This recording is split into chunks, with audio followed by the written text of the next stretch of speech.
अस्सलाम वालेकुम, this is बीना मलिक। मैं अपने एक नए सफ़र का आगाज़ कर रही हूँ और इसकी इब्तदा कर रही हूँ मैं टेक्सला म्यूजियम से।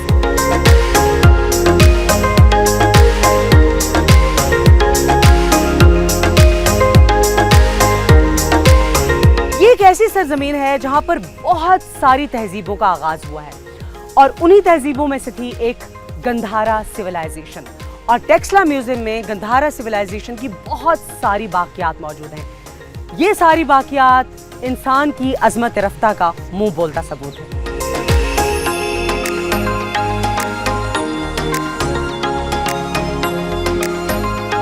और इस टेक्सला म्यूजियम में बहुत सारी मूर्तियां रखी हैं। बज़ाहिर तो ये मूर्तियां खामोश हैं, लेकिन हर मूर्ति के अंदर एक दास्तान छुपी है।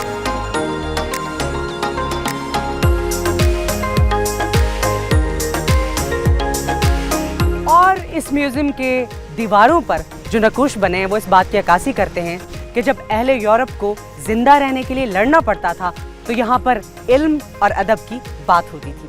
तो आइए विजिट करते हैं Taxila museum. Here we are, और हमारे साथ मौजूद हैं ज़हीर साहब जो कि विजिट कराएंगे हमें टेक्सला म्यूजियम का और बताएंगे कि यहाँ पर क्या क्या चीज़ें मौजूद हैं। अस्सलाम वालेकुम। वालेकुम अस्सलाम, कैसे हैं आप? खैरियत? जी अल्हम्दुलिल्लाह। सो सबसे पहले हम इस मैप के ऊपर हैं। What is this map about? असल में ये टेक्सला म्यूजियम में जो ऑब्जेक्ट्स पड़े हुए हैं ना, जहाँ जहाँ जगहों से मिले हैं उन जगहों को दिखाने के लिए स्पेशली मैप जो है वो बनाया गया है। ओके। और ये जो टेक्सला म्यूजियम है इसको हम टिपिकल साइट्स म्यूजियम कहते हैं कि यहीं टेक्सला से जो चीज़ें मिली हैं वही यहाँ पे डिस्प्ले पे पड़े हुए हैं। बेसिकली टेक्सला म्यूजियम में जो भी कुछ चीज़ें हैं गंधारा सिविलाइजेशन से रिलेटेड वो इसी इलाके में से मिली हैं। बिल्कुल बिल्कुल इसी इलाके से मिले हैं।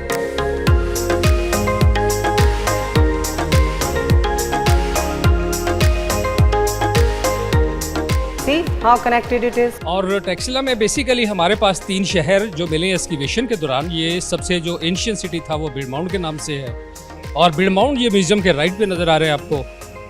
इसको हम पर्शियन सिटी कहते हैं, अखमीनियन जी। तो बिडमाउंट में यहाँ पे पर्शियंस रूल करते रहे टेक्सला के ऊपर 6th century BC to 2nd century before Christ तक। और इसी शहर में अलेक्जेंडर द ग्रेट आए थे 326 BC में और इनके साथ जो ग्रीक आए उन लोगों ने सेकंड सिटी सिरकप जो था वो इस्टेब्लिश किया।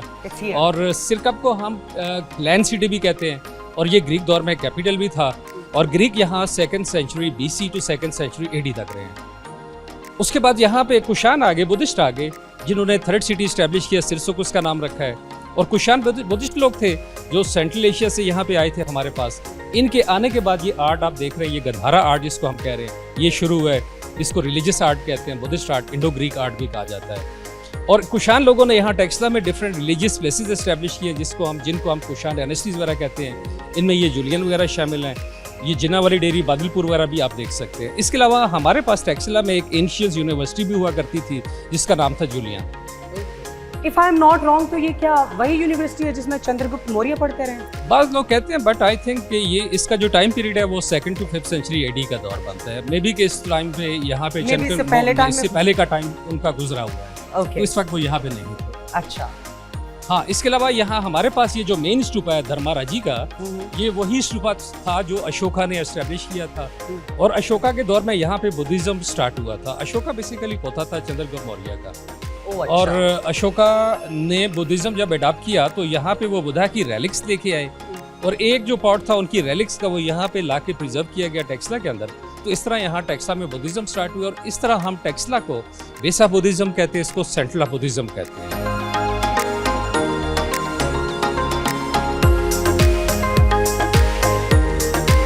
और अब इस मैप से हम कहाँ मूव ऑन करेंगे? अभी हम जा रहे हैं बुद्धा की स्टोरी की साइड पे। तो ये यहाँ से उनकी लाइफ स्टोरी स्टार्ट होती है बुद्धा की।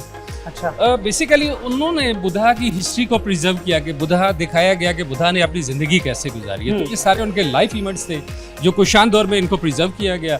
और ये जो स्कल्पचर्स आप देख रहे हैं ना, ये सारे इनकी वर्शिप प्लेसेस के अंदर से मिले हैं एक्सकैवेशन के दौरान। जैसे यहाँ पे ये बुद्धा की मामा को दिखा रहे हैं, ड्रीम देख रही हैं, ड्रीम में उनको व्हाइट एलिफेंट नजर आ रहा है। ऊपर टॉप में देखते हैं सर्कल के अंदर छोटा सा एलिफेंट बना हुआ है। ड्रीम बबल भी दिखाया गया जिसके अंदर व्हाइट एलिफेंट है।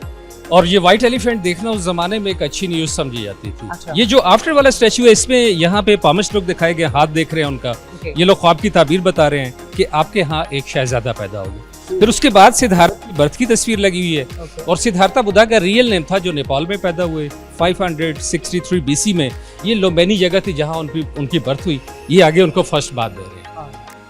तो इस तरह ये जो स्टोरी है, ये भी सारे वही सीन लगे हैं उसमें। बर्थ एंड बात की मुकम्मल पिक्चर जो है वो लगी हुई है। मैरिज, ये कुछ पीसेज आप देख रहे हैं जो यहाँ इस वक्त हमारे पास नहीं, ये चाइना एग्जीबिशंस पे गए हुए हैं। अच्छा, तो अभी मे बी के आफ्टर 1 मंथ ये यहाँ पे वापस मतलब आएंगे। यहाँ से पीसेस भी जी जाते हैं, बिल्कुल ऐसे है। पूरे अब दुनिया में कह सकते हैं कि ये पूरे जाते हैं वहाँ पे एग्जीबिशन जहाँ पे होती हैं, वहाँ पे ये हमारे ऑब्जेक्ट्स जाते हैं। Oh wow, another milestone. Okay, और इस वॉल पे हमारे पास है ये सिद्धार्थ जी and Yashodhara wife in places province unknown. Okay. अच्छा ये क्या इसकी क्या ये जो तस्वीर लगी है ना, ये उनकी बुधा और सिद्धार्था और साथ उनकी वाइफ को दिखा रहे हैं। ये उनका पहले सीन कह लें आप। ओके, ये पहले सीन आ गया। अच्छा, सिद्धार्थ का तर्क दुनिया जब उन्होंने अपना घर छोड़ा, अपनी फैमिली को छोड़ा, घोड़ा लिया और उसके बाद वो इंडिया चले गए, वहां जाके वर्शिप शुरू कर दी। ये पूरी उनकी लाइफ इमेज चल रहे हैं आगे। सी कितने अच्छे तरीके से डिपिक्ट किया गया है, कितने अच्छे तरीके से you just can tell the whole life story. वहाँ से लेकर यहाँ तक ये किस तरह से एक लाइफ स्टोरी चल रही है। Remarkable.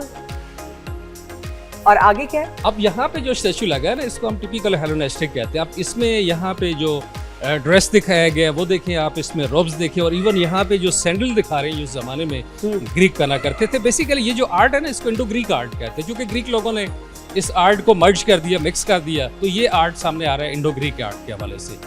It actually takes you back in time. मुझे ऐसा लग रहा है कि इसी सिविलाइजेशन में मैं वापस चली गई हूँ। ऐसे ही इट्स लाइक अच्छा, अब यहाँ पे ये जो स्टैचू लगा है ना, इसमें ये दिखा रहे हैं बुधा जो है ये बेनियन ट्री, उसके नीचे बैठ के वर्शिप कर रहे हैं। ओके। और ये इंडिया में जगह थी, उसका नाम था बुद्ध गाया, जहाँ पे बुधा को इनलाइटनमेंट हुई थी। और इनलाइटनमेंट के बाद जो ना, ये आगे आप देखें तो ये ग्रीक एंजल्स को दिखा रहे हैं, बुधा के ऊपर फूल फेंक रहे हैं। इनलाइटमेंट के बाद दिस हैपेंड। और फिर देवता की गौतम बुद्ध को कत्ल करने की साजिश। ये टॉप पे जो सीन है, ये ऑफरिंग सीन लगा हुआ, इसमें आप देख सकते हैं ये 4 पर्सन दिखाए गए हैं। इनके पास डोनेशंस पकड़े हुए हैं जो बुधा को गिफ्ट कर रहे हैं। ओह यस, अच्छा। तो यहाँ का पीस अगेन ये भी चाइना गया हुआ है। और ये टॉप पे आप देख सकते हैं बुधा, और सामने इनके डिसेपल्स को दिखाया गया है जो बैठे हुए इनको सुन रहे हैं। और ये लेफ्ट साइड पे जो आपको पिलर्स नजर आ रहे हैं, इसको भी ग्रीक पिलर कहते हैं, कोरिंथियन कलर। अच्छा, ये जो स्टैचू लगा ना, ये भी ऑफरिंग सीन आप देख सकते हैं। इसमें यहाँ पे बुधा के साथ जो है ना, ये लेडीज को दिखा रहे हैं। ओह यस, जो उनको गिफ्ट वगैरह पेश कर रही हैं। अच्छा। और ये जो 7 आदमी दिखाया गया ना, उसको शक्ल से ग्रीक ज़्यूस के तौर पे दिखा रहे हैं। और ज़्यूस जो था ये ग्रीक गॉड था। एक्चुअली ये जो बंदा था ना, इसका नाम था वज्रापानी। उसके हाथ में आप देखें तो मैजिक स्टिक पकड़ी हुई है, जिससे वो मेरिकल्स वगैरह दिखाया करते थे, मौजूदात दिखाया करते थे। अब चूंकि स्टैचूज ग्रीक्स लोगों ने बनाया, तो यहाँ पे उस आदमी को एज ए ग्रीक ज़्यूस के तौर पे दिखाया गया है। अच्छा। और ये क्या है? Offering by monkey. ये यहाँ पे मंकी को दिखा रहे हैं, बुद्धा को हनी पेश कर रहे हैं। मंकी को हनुमान के तौर पे दिखाया गया। एक्चुअल बुद्धिज्म जो है ना, ये हिंदुइज्म से चला है। और यहाँ के जो लोग थे, इसमें भी हिंदूज लोग थे यहाँ पे। बुद्धिज्म तो बाद में आया था ना, पहले हिंदूज थे यहाँ पे, फिर बुद्धिज्म स्टार्ट हुआ, फिर उसके बाद ये साथ साथ असल में ये जो जब आर्ट मिक्स हुआ, तो ये मिक्स आर्ट के तौर पे सामने आ गया, इंडो ग्रीक आर्ट के तौर पे। विल अहेड टुवर्ड्स जहाँ महात्मा बुद्ध निगहबान के अंदाज में। अच्छा, यहाँ पे ये उनका रीइंश्योरेंस पोज आ गया बुधा का ना, अभया मुद्रा जिनको कहते हैं, रीइंश्योरेंस पोज। अब जब बुधा बने तो उसके बाद वो ऑर्नामेंट्स वगैरह उतार दिए उन्होंने। अब यहाँ से उन्होंने एक सिंपल पर्सन के तौर पे सामने, वहाँ पे वो एक बादशाह की तरह नजर आ रहे हैं, ऑर्नामेंट्स पहने, ऐसे ही है। यहाँ पे वो सब कुछ छोड़ दिया उन्होंने, तर्क दुनिया कर दी, और बिल्कुल एक सिंपल पर्सन के तौर पे अपनी लाइफ गुजारना शुरू कर दी। ऑलराइट, तो यहाँ से उनकी बुधा बन चुके, एज ए रिलीजियस पर्सन आ गए। मिरेकल सरावस्ती ये बेसिकली सरावस्ती इंडिया में जगह थी जहाँ पे बुधा ने मेरिकल्स वगैरह दिखाए हैं। अच्छा। और उसके बाद ये जो सेकंड सीन है, इसमें आप डेथ सीन देख सकते हैं बुधा की डेथ हुई थी इंडिया में, कुशीनारा 483 बीसी में। और उस वक्त वो 80 ईयर ओल्ड थे जब उनकी डेथ हुई। फिर उसके बाद वहाँ पे उनको क्रीमेट किया गया। ये उनकी चिता जलाने का मंजर दिखाया गया है। तो डेथ के बाद उनकी जो एशेज जो थी ना, वो उस वक्त तो इंडिया में प्रिजर्व कर दी गई। फिर उसके बाद 262 बीसी में जब अशोका ने बुद्धिज्म अडॉप्ट किया, तो वो ये रेलिक्स लेके टेक्सला आए, और एक पार्ट जो था वो मेन जो था वो टेक्सा में लाके प्रिजर्व किया, और इस तरह यहाँ टेक्सा से बुद्धिज्म स्टार्ट हुआ। तो वो अभी तक है? वो अभी तक वहाँ पे स्टूपा मौजूद है, बट उसके अंदर से जो रेलिक्स वगैरह मिले हैं वो आगे आप देख सकते हैं, हमारे पास म्यूजियम पे डिस्प्ले पे पड़े हुए हैं। और ये भी उनकी डेथ की तस्वीर। अच्छा। और साथ आप देख सकते हैं ये उनके फॉलोअर्स को दिखाया गया जो और ये नीचे भी यहाँ पे आप देख सकते हैं Buddha one Bodhisattva different stages उनकी दिखाई गई है और एज ए ये- prince as a religious person के तौर पे इनको ये दिखाया बुद्धा गया। की डिफरेंट स्टेजेस दिखाई ये गई डिफरेंट स्टेजेस From- हैं ऐसे ही। ये जो पैनल्स आप देख रहे हैं ना, ये वहाँ पे उनके जो स्टूपास थे, उनकी जो मोनास्ट्रीज थी, वहाँ उनके ऊपर लगे होते थे। हम्म, तो 5th सेंचुरी के बाद चूंकि यहाँ पे वाइट हंस आए जिन्होंने इस पूरे एरिया को डिस्ट्रॉय किया, उसके बाद ये जो बुद्धिस्ट मंक्स थे यहाँ से निकल के चाइना तिब्बत चले गए और वहाँ जाके अपनी रिलीजियस एक्टिविटी शुरू कर दी। ये सारा स्टोन्स कार्विंग आपने देखी है, इस पत्थर को स्पेशली शिस्ट स्टोन कहते हैं जो सवाद से लाया जाता था और उससे वो लोग ये स्टैचूज बनाया करते थे यहाँ Carve किया टेक्सला करते में थे। कार्विंग करके। इसके बाद फिर इन लोगों ने टेक्सला का लोकल मटेरियल इस्तेमाल किया जिसको हम लाइमस्टोन कहते हैं, स्टको कहते हैं।